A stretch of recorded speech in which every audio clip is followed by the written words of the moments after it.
what we're seeing again with how job seekers and attitudes are changing is that they want relevance. They want to be in a community. They go to job sites not just for jobs, but actually I think an article on OnRec a couple of weeks ago showed that nearly 20% of job seekers also visit regularly job sites for information about the market, their industry, what's happening. So they're not just there for jobs. They're there to understand their community and what's happening in their segment. They're there to be serviced.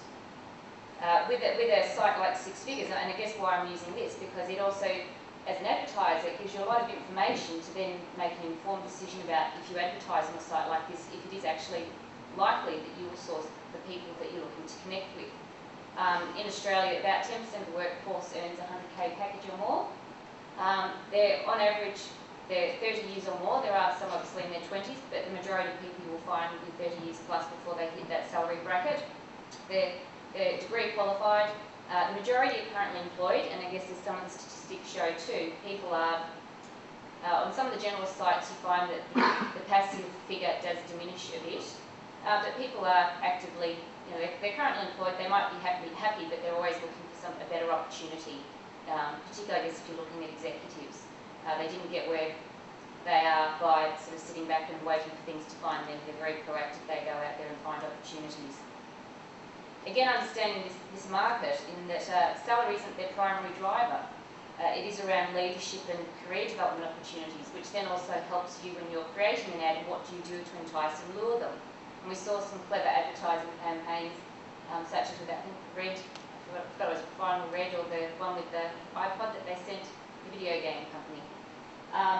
Again, understanding your audience and what's going to make them tick makes them more receptive to your openings, rather than just a blanket generalist approach. So the more you understand about the people you're looking to target, the more likely it is that you will be able to, that message will get through to them. And that's the key again, I think, that came through, is that how do you get that message directly to that audience, which niche job sites certainly facilitate. Another thing about Six Figures, we know the majority of jobs and job seekers are on a salary of 100 to 250. We know the sort of top 6 professions that they come from. So all this information empowers you as an advertiser. Another interesting area, I guess, that we've seen with Six Figures is that it's really growing into an executive community. We have a blog, we have presences online and other social networking sites, we offer resources, content, guides. They can contact us, they email us and call us quite regularly, even though we're an online job site, which was something we didn't expect, but we're very pleased about because we enjoy hearing from them.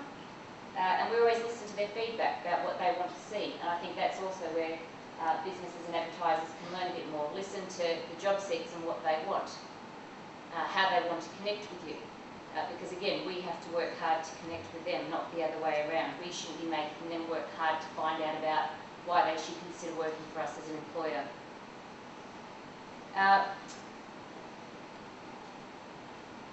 In terms of looking at job seekers and advertisers, why they like niche, obviously they want, as a job seeker, no one wants to be one of the masses, no one wants to spend their time trawling through opportunities hoping that one of them's going to be right for them. They want relevant jobs, likewise businesses want relevant applications. Everybody's time's precious, and so time saving becomes very crucial. Particularly again if we're looking at executives and professionals, they don't have a lot of free time. They want quality, relevant jobs, they don't want volume. Legitimate jobs too, and we know that there's sites, volume, we've been conditioned to think that volume, high numbers are better. Well, unless you can measure that return on investment is worthwhile, then volume means nothing, because often we do think, oh, the more the better, which certainly isn't the case, particularly if you're looking to recruit more strategically. Of course, all organisations want to save dollars, and there are lots of channels, as we've seen today. Some are free, and most are very low-cost alternatives to print and the traditional channels that are available in which organisations can connect. Job seekers are very savvy, they're very self-aware, they do their research, there's all these sites available, as we mentioned, for them to find out about you. So they want discerning, ethical advertisers. You can have your brand wherever you like, but if your brand doesn't have a consistent message and a consistent experience, they do become very suspicious. And I actually noticed in one of your slides, Philip, that when they said, oh, trusting a corporate website, it was actually down at 6%. So I guess it also shows if you've got a career site, you still have to work very hard to get them to trust what messages are coming through on your corporate site, because if they're not trusting corporate advertising, if your careers website is just another big corporate advertising campaign, it obviously doesn't look like that's going to be very successful unless you can build up that trust and that relationship with those people who are visiting your site. Again, trust is so important. Again, likewise, employers want discerning job seekers. They want people who are serious, who know what they're after and who want to work for them, who've done their research. Again, we've spoken a lot too about sort of tribes or communities, which I guess is also sort of that analogy of tribes. And again, that's why we're seeing why job seekers like niche sites, is because they can go where there's other relevant people, relevant jobs, relevant information, and where they feel that they belong, rather than just sort of trying their luck somewhere else. Also through niche sites, and we've seen this with Six Figures, is that there is actually the opportunity to build relationships. And I don't think the relationship starts from the time that you interview somebody. The relationship starts from the time that they connect with your brand online, or they speak with you, and that you can actually, on a niche site, you actually have more of an opportunity to build up the relationship in your profile, because I myself, when I was working in recruitment, I used to get frustrated. You know, I had a boutique consultancy, I'd post my ad on a Seek or My Career, 5 minutes later it's on page 10,000. And then I get an endless supply of unsuitable applicants. But there was no chance for me to build brand awareness for my specialisation of my agency on a site like that, because it never got seen. There's a few brands that get seen on the big sites, and then everyone else sort of gets forgotten and sort of mulched up into the rest of it.